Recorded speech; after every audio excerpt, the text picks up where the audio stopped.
Welcome to year digital public channel. আজকে আমাদের topics বায়োলজির LB এবং টেকনিশিয়ানের বিগত বছরের কোশ্চেন। এটা পার্ট 2 বা ক্লাস 2। প্রথম কোশ্চেন বলেছে, কোন বিপজ্জনক পদার্থ ফুসফুসের ক্যান্সার সৃষ্টি করতে পারে? তো সঠিক অ্যান্সারটা হবে অপশান বি, অ্যাসবেস্টাস কণা। এটি ফুসফুসের ক্যান্সার সৃষ্টি করতে পারে। এটি মেইনলি ফুসফুসের অ্যালভিওলাইতে প্রদাহ সৃষ্টি করে। এই প্রদাহের ফলে ক্যান্সার সৃষ্টি হয়। পরের কোশ্চেন, কিছু ফার্স্ট এইড বক্সে অ্যান্টিহিস্টামিন পাওয়া যায়। এই ওষুধগুলি কখন গ্রহণ করা উচিত? তো অ্যান্টিহিস্টামিন মেইনলি খড়, জ্বর, অন্যান্য অ্যালার্জি লক্ষণগুলি কমাতে সাহায্য করে। তো অপশন বি এটা হবে সঠিক অ্যান্সার। পরের কোশ্চেন, ড্যাশ হলো আখ থেকে চিনির রস বের করার পর অবশিষ্ট থেকে যাওয়া তন্তু। তো আখ থেকে যখন আমরা রসটাকে বের করে নিই, একটা তন্তু পাওয়া যায়, এটাকে বলা হয় ব্যাগাস। অপশন সি হবে সঠিক অ্যান্সার। পরের কোশ্চেন, আমাদের খাদ্য তালিকায় কফি, পালং শাক, পেঁয়াজ এবং চা আমাদের খাদ্য হিসাবে নিম্নলিখিত কোন উপাদানের যোগান দেয়? তো সঠিক অ্যান্সার হবে ফ্লোরাইড। অপশন এ এটাই হবে সঠিক অ্যান্সার। পরের কোশ্চেন, প্রাথমিক চিকিৎসা বক্সে বা ফার্স্ট এইড বক্সে একটি সাধারণ ঔষধ হলো ইবুপ্রোফেন। ইবুপ্রোফেন কখন গ্রহণ করা উচিত? তো যখন ব্যথা, জ্বর এবং প্রদাহের চিকিৎসার জন্য প্রয়োজন হবে তখন ব্যবহার করা উচিত। তো ইবুপ্রোফেন মেইনলি ব্যথা, জ্বর এবং প্রদাহ সারায়। পরের কোশ্চেন, কোনটি জীবিত কোষের পরমাণুকে প্রভাবিত করে এবং তার ফলে তাদের জিনগত উপাদান ডিএনএ ক্ষতিগ্রস্ত হয়? তো ডিএনএ মেইনলি ক্ষতিগ্রস্ত হয় রেডিও অ্যাক্টিভ যে রেডিয়েশন আছে তার কারণে। তো রেডিওঅ্যাক্টিভ যে রেডিয়েশন, এটাকে বাংলায় বলা হয় আয়নীকরণ বিকিরণ। এই আয়নীকরণ বিকিরণ বা তেজস্ক্রিয় যে রশ্মি, এটা ডিএনএকে ক্ষতিগ্রস্ত করে, ফলে জিনগত অনেক ত্রুটি দেখা যায়, ফলে জিনগত অনেক রোগ সৃষ্টি হয়।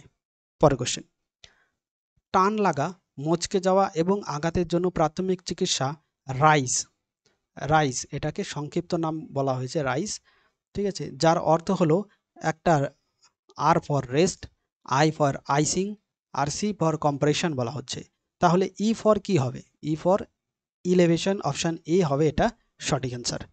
পরের কোশ্চেন, নিচের কোন উৎসেচক অগ্নাশয় থেকে নিঃসৃত হয়? তো অগ্নাশয় থেকে মেইনলি নিঃসৃত হয় ইনসুলিন, যেটা বিটা কোষ থেকে নিঃসৃত হয়। তারপরে আলফা কোষ থেকে গ্লুকাগন, আর ডেল্টা কোষ থেকে সোমাটোস্টিন হরমোন নিঃসৃত হয়। এছাড়াও আরও দুটো হরমোন নিঃসৃত হয়, সেটা হচ্ছে ট্রিপসিন, আরেকটা কাইমোট্রিপসিন। এবার দেখো এই পাঁচটা যে হরমোন, এদের সমস্ত ব্যবহার জেনে নিই। যে ইনসুলিন, এটার কাজ কি? যে আমাদের রক্তে গ্লুকোজের পরিমাণ যদি বেশি হয়ে যায়, সেই অতিরিক্ত গ্লুকোজকে গ্লাইকোজেনে রূপান্তর করে, আর এই গ্লাইকোজেনটা জমা হয় মেইনলি সোমাটোস্টিন সেলে বা ডেল্টা সিনের মধ্যে, ঠিক আছে। এইবার রক্তে যখন গ্লুকোজের অভাব ঘটে, তখন এই গ্লুকাগন হরমোন কি করে? ওই জমা থাকা গ্লাইকোজেনকে আবার গ্লুকোজে কনভার্ট করে দেয়, কনভার্ট করে রক্তে মিশিয়ে দেয়, ফলে রক্তে যে গ্লুকোজের অভাবটা ছিল সেটাকে মিটিয়ে দেয়। তো এইভাবে ইনসুলিন, গ্লুকাগন এবং সোমাটোস্টিন হরমোন কাজ করে। এইবার আমরা জানবো ট্রিপসিন এবং কাইমোট্রিপসিন, এই দুটো হরমোন। তো এইখানে অপশান সি হবে সঠিক অ্যান্সার। যে অগ্নাশয় থেকে নিঃসৃত হরমোন সেটা হচ্ছে ট্রিপসিন। এর কাজ কি? প্রোটিন ডাইজেশন করা।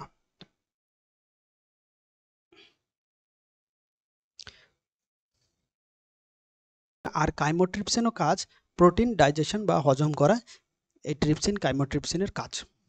পরের কোশ্চেন, নিচের কোন বিবৃতিটি মিওসিসের ক্ষেত্রে সঠিক নয়? তো মিওসিসের যে বৈশিষ্ট্য আছে সেগুলো আমরা ফার্স্ট জেনে নেব। দেখো, মিওসিসটা মেইনলি দুটো পর্যায়ে হয়, আর একটা হচ্ছে মিওসিস 1, একটা মিওসিস 2। আর মিওসিস এটা একটা অপত্য কোষ বা ডিপ্লয়েড কোষ, এটা থেকে 4টি হ্যাপ্লয়েড কোষ তৈরি করে, ঠিক আছে। তো মেইনলি কি কি ঘটে দেখো। মিওসিসের বৈশিষ্ট্যগুলি, মিওসিস একটি ডিপ্লয়েড কোষ যেটা 2n কোষ, হ্যাপ্লয়েড কোষ অর্থাৎ n কোষে পরিবর্তন করে। আর এটি মেইনলি অজনজননে সম্পন্ন হয়। মিওসিসকে হ্রাস বিভাজন বলে, কারণ এইটা মিওসিস 1-এ প্রথমে দুটো ডটার সেল তৈরি করলো। এই ডটার সেল এটা মিওসিস 2-তে গিয়ে আরও 4টে ডটার সেল বা হ্যাপ্লয়েড কোষ তৈরি করবে, ঠিক আছে। এর জন্য এটাকে হ্রাস বিভাজন বলা হয়। আর 4 নম্বর, এটি নিম্ন শ্রেণীতে সম্পন্ন হয়। আর 5 নম্বর, এটা দুটো প্রসেসে হয়, একটা মিওসিস 1 আর একটা মিওসিস 2। এবার বৈশিষ্ট্যগুলো দেখে নিই কোনটা সঠিক কোনটা সঠিক নয়। তো প্রথম যে অপশান বলছে মিউসিসের ফলে কোষে ক্রোমোজোমের সংখ্যা দ্বিগুণ হয়ে যায়, তো প্রথমটাই ভুল, এটা সঠিক নয়। দ্বিগুণ নয়, হ্রাস হয়ে যায়, অর্থাৎ অর্ধেক হয়ে যায়। তো অপশান এ এটাই কিন্তু সঠিক অ্যান্সার হবে। আর পরবর্তী যে অপশানগুলো আছে, গ্যামেট উৎপাদনের জন্য গোনাডে মিওসিস ঘটে, ঠিক আছে, আর এটা ঠিক। আর মিওসিসের দুটি পর্যায় সঞ্চালিত হয়, একটা মিওসিস 1 একটা মিওসিস 2। আর অপশান ডি মিওসিসের সময় মূল কোষের জিনগুলো মিওসিসের সময় মূল কোষের জিনগুলির ফলে কোষে মিশ্রিত হয়, ঠিক আছে, তো এটাও ঠিক। মূল কোষের জিনগুলি কোষে মিশ্রিত হয়ে যায়। পরের কোশ্চেন, নিম্নলিখিত বিবৃতিগুলির মধ্যে কোনটি বা কোনগুলি সঠিক বা বেঠিক? তো 1 নম্বর বলছে বা এ বলছে মোটর গাছটি মেন্ডেল কাজ করার জন্য বেছে নিয়েছিলেন, তো এটা তো 100% ঠিক। ক্রোমোজোম ফ্যাক্টরের কাজ করে, এটাও 100% ঠিক। মানুষের অগ্রপথ পাখির ডানার সাথে সাদৃশ্যপূর্ণ অঙ্গ, এটা কিন্তু ঠিক নয়। দেখো আমি আগের ভিডিওতে বলেছিলাম যে মানুষের হাত, বিড়ালের অগ্রপথ, তিমির প্যাডেলা, বাদুড়ের যে ডানা, এটা কিন্তু একইভাবে উৎপত্তি, অর্থাৎ এদের উৎপত্তিগতভাবে এরা একই, কিন্তু কাজ এদের আলাদা। এরা যেহেতু উৎপত্তিগতভাবে একই, তাই এদেরকে কি বলা হচ্ছিল, সমসমস্ত অঙ্গ, ঠিক আছে, বা ইংরেজিতে বলে হোমোলোগাস অঙ্গ, হোমোলোগাস অর্গ্যান, ঠিক আছে। তো এখানে এটা কিন্তু ঠিক নয়। তো সঠিক অ্যান্সারটা হবে এ এবং বি সঠিক, তো আর সি বেঠিক। তো অপশান সি এটা হবে সঠিক অ্যান্সার। বিবৃতি এ এবং বি সঠিক আর সি বেঠিক। পরের কোশ্চেন, নিম্নলিখিতগুলির মধ্যে কোনটি খণ্ডনের মাধ্যমে প্রজনন করতে পারে? তো খণ্ডন বলতে এটাকে ইংরেজিতে বলা হয় ফ্রাগমেন্টেশন, ফ্রাগমেন্টেশন। তো অপশান বি এটা হবে সঠিক অ্যান্সার। দেখো হাইড্রা, আমি আগের ভিডিওতে বলেছিলাম যে হাইড্রা দুটো পদ্ধতিতেই বংশবিস্তার করতে পারে, একটা যৌন জনন আর একটি অযৌন জনন। তো যেটা অযৌন জনন সেটা রেণু গঠন করে, আর যেটা যৌন জনন সেখানে বাডিং বা করোদগম গঠন করে, ঠিক আছে। আর নেক্সট আছে এই স্পাইরোগ্যারা, এইখানে স্পাইরোগ্যারা দেখো এটা নিউক্লিয়াস এরকম মিডিলে থাকে। আর স্পাইরোগ্যারা এরকম একটা রেখা থাকে, এটাকে বলা হয় সেপ্টাম। যখন বিভাজিত হয় তখন এই সেপ্টাম থেকেই এটা বিভাজিত হয়ে যায়। এখানে একটা সেপ্টাম আছে, এই একটা সেপ্টাম আছে, ঠিক আছে। এই সেপ্টাম থেকে এটা বিভাজিত হয়ে গেল, এটা একটি পূর্ণাঙ্গ স্পাইরোগ্যারা তৈরি হবে, আর নিচের এটাও একটি পূর্ণাঙ্গ স্পাইরোগ্যারা তৈরি হয়ে যাবে। আর স্পাইরোগ্যারা কিন্তু সালোক সংশ্লেষ করতে সক্ষম, ঠিক আছে। এই যে পেঁচানোর যে অংশটা, এটা হচ্ছে ক্লোরোপ্লাস্ট। তো এর জন্য স্পাইরোগ্যারা সালোক সংশ্লেষ করতে পারে। এরপরে আছে ইস্ট। ইস্ট দেখো বার্ডিংয়ের মাধ্যমে বা অযৌন জনন পদ্ধতিতে বংশ বিস্তার করে। তো এটা হচ্ছে একটি তোমার মাদার বা প্যারেন্ট সেল। এই প্যারেন্ট সেলটা প্রথমে একটু লম্বাটে হয়ে যায়, একটু লম্বাটে হয়ে যায়। লম্বাটে হয়ে যাওয়ার পরে এটা দেখো কি করবে, বার্ডিং সৃষ্টি করবে, এরকম একটু বিস্মিত হয়ে যায়। এই বিস্মিত হয়ে যাওয়ার ফলে এই বিস্মিত অংশটাকে বলা হয় বার্ডিং। এরপরে বার্ডিংয়ের এইখানে একটা খাস তৈরি করবে, আর একটু বড় হয়ে যাবে, আর একটু বড় হবে, বড় হয়ে এখানে নিউক্লিয়াস, ক্রোমাটিড, ক্রোমোজোম এগুলো বিভাজিত হয়ে যাবে। তারপরে এটা বিভাজিত হয়ে একটা ডটার সেল তৈরি করে দেবে। এইভাবে বার্ডিং, এইভাবে বার্ডিংয়ের মাধ্যমে ইস্ট বংশবিস্তার করে, ঠিক আছে। এরপর আছে প্ল্যানেরিয়া, ঠিক আছে। এবার প্ল্যানেরিয়া কীভাবে বংশবিস্তার করে, দেখো প্ল্যানেরিয়া তোমার রিজেনারেশনের মাধ্যমে, অর্থাৎ পুনরুৎপাদনের মাধ্যমে বংশবিস্তার করে। একটা প্ল্যানেরিয়াকে যদি আমি মিডিল থেকে কেটে দিই, তো এটা দুটো খণ্ড হয়ে গেল, একটা উপরের খণ্ড আর একটা নিচের খণ্ড। উপরের খণ্ড এই মস্তক সমেত, এটা আবার কি করবে, আরেকটি লেজ এখানে গঠন করে এটা পূর্ণাঙ্গ প্ল্যানেরিয়ায় গঠন হয়ে যাবে। এইবার এই লেজটা আবার কি করবে, এখানে আবার আরেকটি মস্তিষ্ক গঠন করে এই পূর্ণাঙ্গ প্ল্যানেরিয়া গঠন করে নেবে, ঠিক আছে। এর জন্য এই প্ল্যানেরিয়া পুনরুৎপাদনের মাধ্যমে বংশবিস্তার করতে পারে, ঠিক আছে। আর এইগুলো কিন্তু সবই অযৌন জনন পদ্ধতি, ঠিক আছে। পরের কোশ্চেন, অযৌন প্রজনন যৌন প্রজনন থেকে আলাদা, যে অযৌন প্রজননের ড্যাশতে, দেখো এ দুটো আলাদা, এটা ডেফিনেটলি সত্যি। কেন আলাদা, দেখো অযৌন জননে যে নতুন জীব তৈরি করে, সেই নতুন জীবটা কিন্তু তার প্যারেন্ট যে সেল, প্যারেন্ট যে কোষ, সেটা থেকে সম্পূর্ণভাবে একই রকম, জিনগতভাবে কোনো পরিবর্তন হয় না। আচ্ছা, পিতামাতা যেমন জিন থাকে ঠিক আছে, ওই সন্তানের মধ্যে সেম পরিমাণ জিন দেখা যায়। পিতামাতার ডিএনএ যেমন বৈশিষ্ট্য থাকে, ঠিক আছে, সন্তানের মধ্যে যে ডিএনএ সেম থাকে, ঠিক আছে, কোনো পরিবর্তন হয় না, এটাই আলাদা। কিন্তু যৌন প্রজননের ক্ষেত্রে এটা কিন্তু ডিএনএর পরিবর্তন হয়ে যায়, ঠিক আছে। পিতামাতার যেমন ডিএনএ থাকে, যে বৈশিষ্ট্য থাকে, তার সন্তানেদের মধ্যে কিন্তু বৈশিষ্ট্য পরিবর্তন হয়ে যায়, এর জন্য এটা আলাদা। তো এখানে সঠিক অ্যান্সারটা হবে অপশন ডি, নতুন জীবগুলি জিনগতভাবে পিতামাতার সাথে অভিন্ন, অর্থাৎ একই, কোনো পরিবর্তন হয় না। তো এটা হবে সঠিক অ্যান্সার। পরের কোশ্চেন, র্যানভিয়ারের নটগুলি এর মধ্যে পাওয়া মাইক্রোস্কোপিক ফাঁক। তো মাইলিনেটেড একজন, অপশন এ, এটা হবে সঠিক অ্যান্সার। এইবার এটা দেখো নিউরনের একটি সম্পূর্ণ নিউরন, এটা দেখো একটি সম্পূর্ণ নিউরন। এই সম্পূর্ণ নিউরনের এই মাথার যে অনেক শাখা প্রশাখা বিশিষ্ট, এটাকে বলা হয় ডেনড্রাইট। এই ডেনড্রাইটের মাঝে এখানে একটা নিউক্লিয়াস থাকে, এর জন্য এটাকে বলা হয় সেল বডি, ঠিক আছে।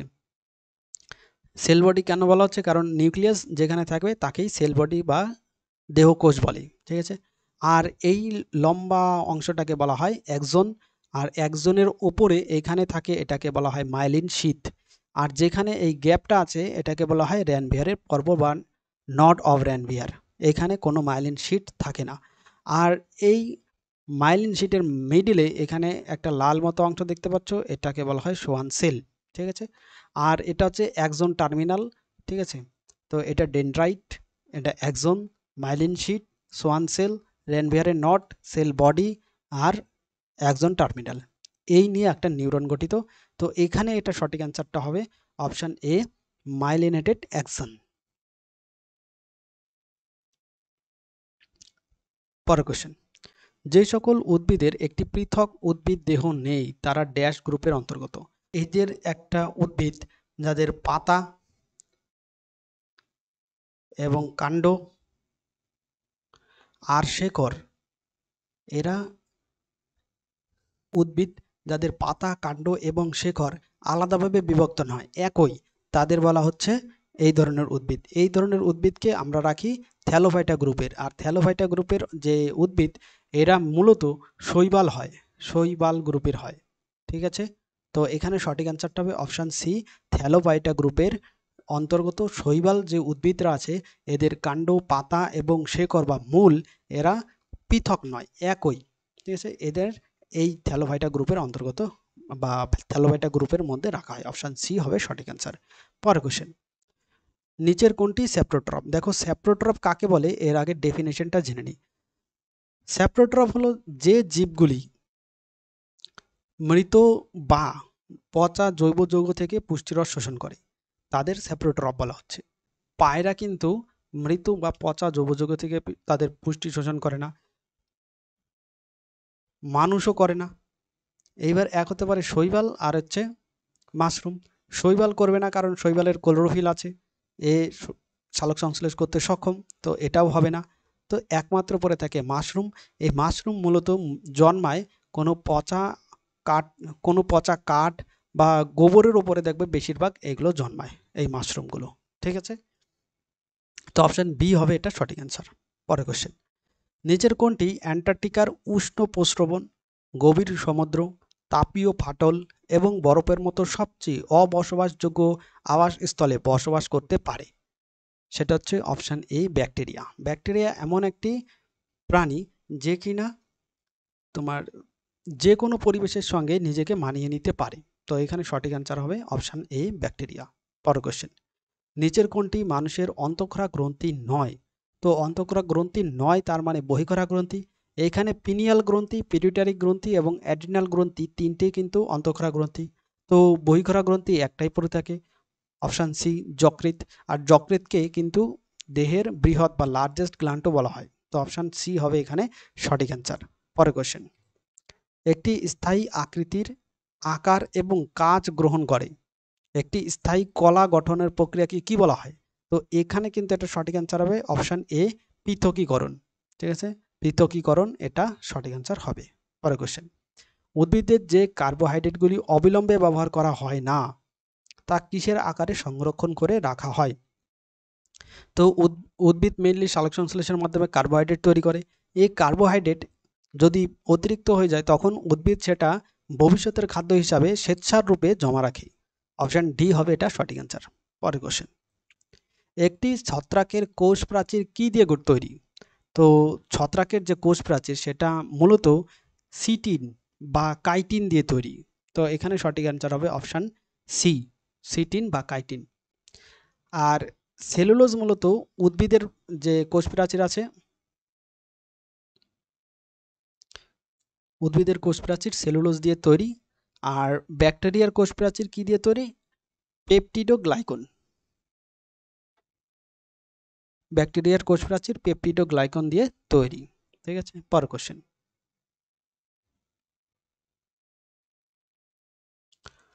ফুলের স্ত্রী প্রজনন অংশকে কি বলা হয়? তো এখানে সঠিক অ্যান্সার হবে গর্ভপত্র। আর পুংকেশর এটা মেল পার্ট, আর পাপড়ি এটা মেল এবং ফিমেলের কোনো পার্ট নয়, বৃত্তাংশ এটা কোনো পার্ট নয়। তো এখানে সঠিক অ্যান্সার হবে অপশন ডি, গর্ভপত্র বা পিস্টিল, এটা হবে সঠিক অ্যান্সার। দেখো, মেল এবং ফিমেল পার্ট আরও বিস্তারিতভাবে জেনে নাও। এটা রিপিটেড করে আমি কেন বলছি, কারণ যাতে তোমাদের মনে থাকে এর জন্য। ঠিক আছে, পিস্টিল এর আরেক নাম আছে যাকে বলা হয় কার্পেল। ঠিক আছে, কার্পেলও কিন্তু বলা হয় ফিমেল পার্টটাকে। তো এই কার্পেল বা পিস্টিল বা ফিমেল পার্টের কি কি অংশ? স্টিগমা যাকে গর্ভমুণ্ড বলে, স্টাইল গর্ভদণ্ড, ওভারি গর্ভাশয়। আর এই দানাদার আকৃতি এটাকে বলা হয় ডিম্বাণু বা ওভিউল। ঠিক আছে, আর মেল পার্ট যাকে বলা হয় ইংরাজিতে স্টামেন, আর বাংলায় বলে পুংকেশর। আর এর হচ্ছে দুটো পার্ট মেনলি, অ্যান্থার এবং ফিলামেন্ট। ওপরের অংশটাকে বলা হয় অ্যান্থার, আর যে দণ্ডাকার অংশ এটাকে বলা হয় ফিলামেন্ট। ওকে, পরের কোশ্চেন, ক্রোমোজোমে ক্রোমাটিডগুলি যে বিন্দুতে সংযুক্ত থাকে তার নাম কি? তো ক্রোমাটিডে যে বিন্দুতে ক্রোমোজোম সংযুক্ত থাকে তার নাম কি? ভালো করে এটা একটু বোঝো। এটা হচ্ছে প্রোপেজ দশা। আর আমরা কি জানি, একটা কোষ বিভাজন যখন হয় তখন মেইনলি 4টে পার্টে হয়। একটা হচ্ছে প্রোপেজ যেটা প্রথম ফেজ, তারপরে দ্বিতীয় ফেজ মেটাফেজ, তৃতীয় ফেজ অ্যানাফেজ এবং চতুর্থ ফেজ হচ্ছে টেলোফেজ। চলো এগুলোকে একটু ভালো করে বুঝে নিই। দশায় কি হচ্ছে, সেন্ট্রোজোম শিফটেড হয়ে যাচ্ছে অপোজিট পোলস, অর্থাৎ এই যে বিন্দু এই দুটো হচ্ছে সেন্ট্রোজোম বলা হয়। এই দুটো সেন্ট্রোজোম একটা থাকবে এই মাথায়, একটু অন্য কালি নিয়ে নিই, ডার্ক রেড। একটা থাকবে এই মাথায়, আরেকটা চলে আসবে এই মাথায়। ঠিক আছে, আর এই সেন্ট্রোজোমের সঙ্গে এখানে দেখো লাল লাল দাগ আছে, এটাকে বলা হয় স্পিন্ডেল ফাইবার। এই স্পিন্ডেল ফাইবারও কিন্তু চলে আসবে এদিকে, এরকম এরকম চলে আসবে। ঠিক আছে, এরকম এরকম চলে আসবে। এটা প্রোপেজ দশায়, এটা কেবল উৎপত্তি হচ্ছে, এই পাশে আসবে, এই পাশে আসবে। 1 নম্বর পয়েন্ট গেল। 2 নম্বর, মাইটোটিক স্পিন্ডল এগুলো তৈরি হয়ে যাবে।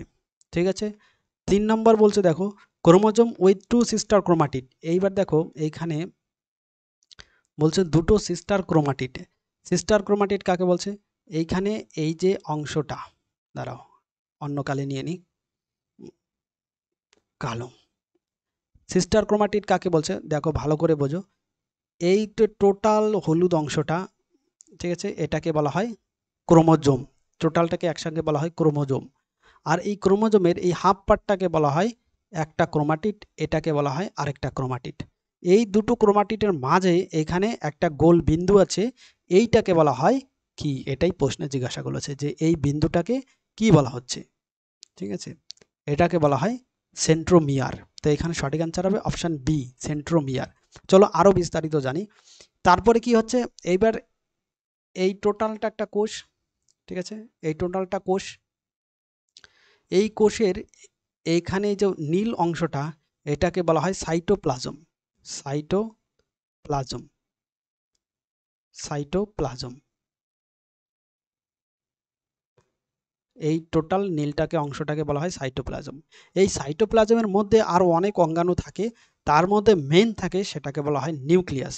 এই বড় অংশটা এটা হচ্ছে নিউক্লিয়াস। পুরোটাকে বলা হচ্ছে নিউক্লিয়ার মেমব্রেন বা নিউক্লিয় পর্দা যাকে বলা হচ্ছে। প্রোপেজ দশায় এই নিউক্লিয় পর্দা অদৃশ্য হয়ে যায়, আর এই নিউক্লিয়াসের মধ্যে থাকা নিউক্লিয় ওলাসও কিন্তু অদৃশ্য হয়ে যায়। ঠিক আছে, তাহলে প্রোফেজ দশায় মেইনলি কি হচ্ছে, যে সেন্ট্রোজোম আছে, এই যে সেন্ট্রোজোম, এই সেন্ট্রোজোমগুলো এই মাথায় একটা আরেকটা অপর প্রান্তে চলে আসে, তারপরে এই ক্রোমাটিডগুলো একদম সেট হয়ে যায় এরকমভাবে। এই একটা ক্রোমোজোম, ঠিক আছে, একটা ক্রোমোজোম, এই একটা ক্রোমোজোম মেনলি দুটো ক্রোমাটিড নিয়ে তৈরি হচ্ছে, আর এই দুটো ক্রোমাটিডকে একটা বিন্দুতে আটকে রাখছে, এটার নাম হচ্ছে সেন্ট্রোমিয়ার। ঠিক আছে, তারপরে নিউক্লিয় পর্দা অদৃশ্য হয়ে যাচ্ছে, তারপরে নিউক্লিওলাস অদৃশ্য হয়ে যাচ্ছে। এর পরে যে পার্টটা প্রোফেজের পরে, সেটা হচ্ছে মেটাফেজ। এটা মেটাফেজ দশা। মেটাফেজ দশায় এইবার দেখো, এই যে তোমার সেন্ট্রোজোম একটা এই প্রান্তে ছিল, আরেকটা অপর প্রান্তে ছিল, সেটা এখানে চলে আসছে। যখন এখানে চলে আসছে তখন এটার নাম হয়ে যাচ্ছে সেন্ট্রিওল। ঠিক আছে, এই সেন্ট্রিওলের এই যে দাগগুলো, এটাকে দেখো, এটাই হচ্ছে স্পিন্ডেল ফাইবার, যেগুলো এইখানে অল্প অল্পভাবে তৈরি হচ্ছিল, এই স্পিন্ডেল ফাইবার। আর আগেই বলেছি যে এটা হচ্ছে পুরোটা হচ্ছে কোষ প্রাচীর, কোষ প্রাচীরের মধ্যে এটা থাকে সাইটোপ্লাজম। আর এই কোষের মিডিল বরাবর দেখো আরেকটা দাগ চলে আসছে, এটাকে বলা হয় মেটাফেজ প্লেট। এই যে ক্রোমোজোমগুলো এইবার এইখানে পুরো এক লাইনে চলে আসবে। ঠিক আছে, এমনভাবে সজ্জিত হবে যে এই সেন্ট্রোমিয়ারে তোমার স্পিন্ডেল ফাইবার অ্যাটাচড হয়ে থাকবে। ঠিক আছে, এইবার মেটাফেজ হলো, এইবার রেডি হয়ে গেল, অ্যাটাচড হয়ে গেল। এইবার কি হবে, এই যে দুটো ক্রোমাটিড, একটা উপরের অংশ চলে যাবে, একটা নিচের দিকে চলে আসবে, এবার বিভাজিত হয়ে যাবে। এটা হচ্ছে তোমার বিভাজিত হওয়ার রেডি পার্ট, অর্থাৎ এদিকে গমন করবে। এবার এই দুটো এদিকে গমন করবে। ওকে, মেটাফেজের পরে এইবার আসবে আমার অ্যানাফেজ। অ্যানাফেজে দেখো, এই যে ক্রোমোজোম বিভক্ত হয়ে কি হচ্ছে, ক্রোমাটিড তৈরি হয়ে গেল। ওপরের দিকে একটা ক্রোমাটিড চলে যাবে, ওপরের দিকে একটা ক্রোমাটিড চলে যাবে, নিচের দিকে একটা ক্রোমাটিড চলে আসবে।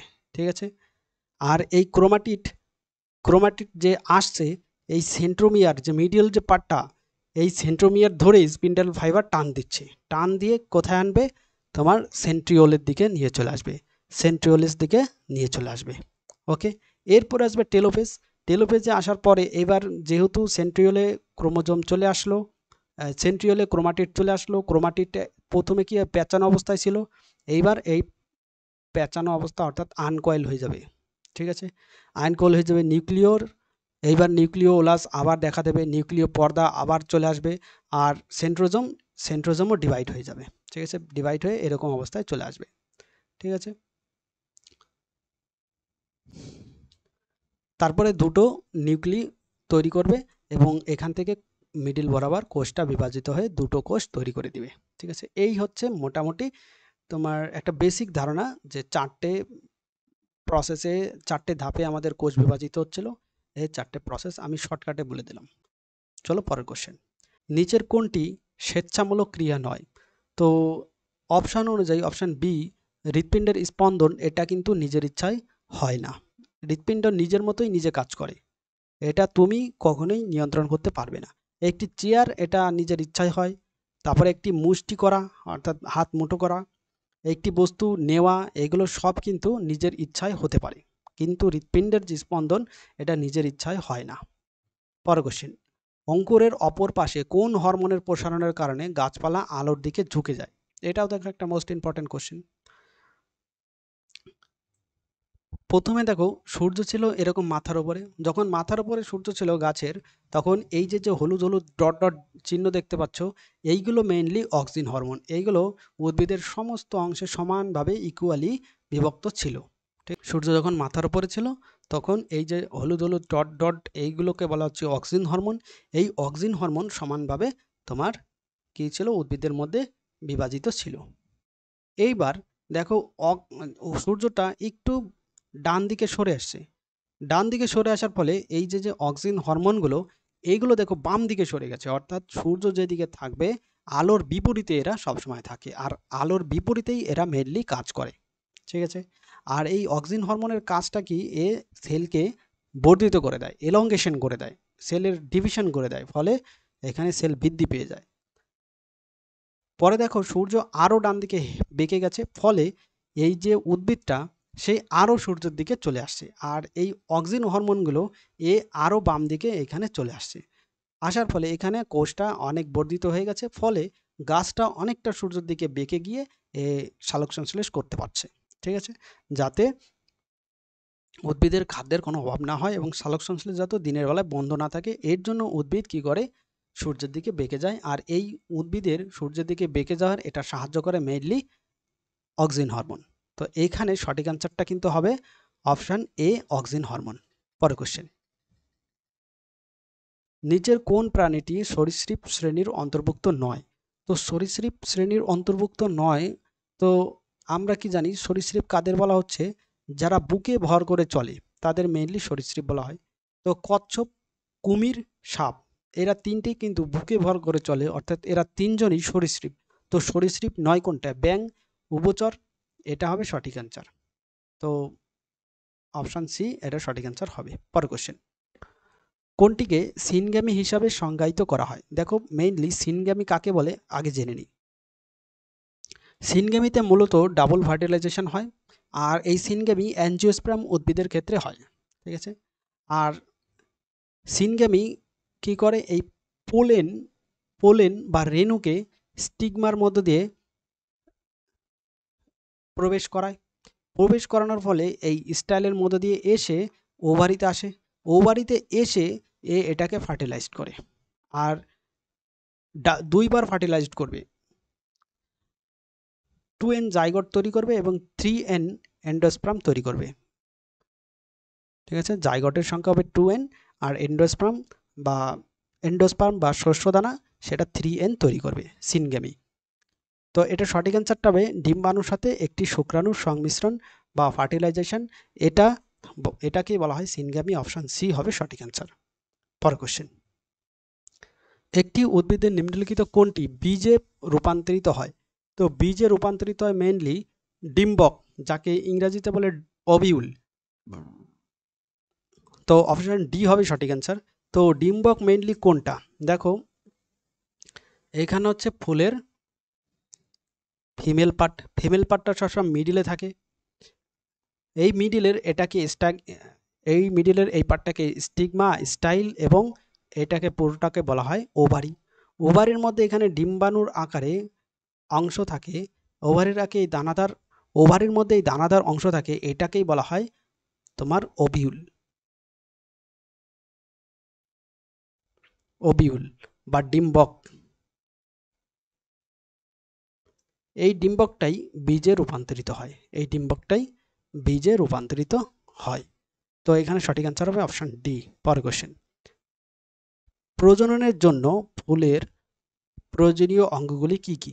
দেখো প্রজননের জন্য একটা লাগবে তোমার ফিমেল পার্ট, আরেকটা লাগবে তোমার মেল পার্ট। তো মেল পার্টটা তাকে বলা হয় পুংকেশর, আর ফিমেল পার্ট তাকে বলা হয় গর্ভকেশর। তো এই যে পিস্টিল, যাকে ইংরাজিতে বলে তোমার গর্ভকেশর বা ফিমেল পার্ট, আর স্টামেন এটা তোমার মেল পার্ট, এটাকে বলা হয় পুংকেশর। এই ইংলিশ টার্মটা কেন বারবার রিপিটেড করছি, দেখো টিসিএস এক্সাম নেয়, আর টিসিএস যখন এক্সাম নেবে তখন বাংলা ট্রান্সলেশন করবে, এই পিস্টিলটা কিন্তু পিস্টিলই চলে আসবে। ঠিক আছে, পিস্টিলই চলে আসবে।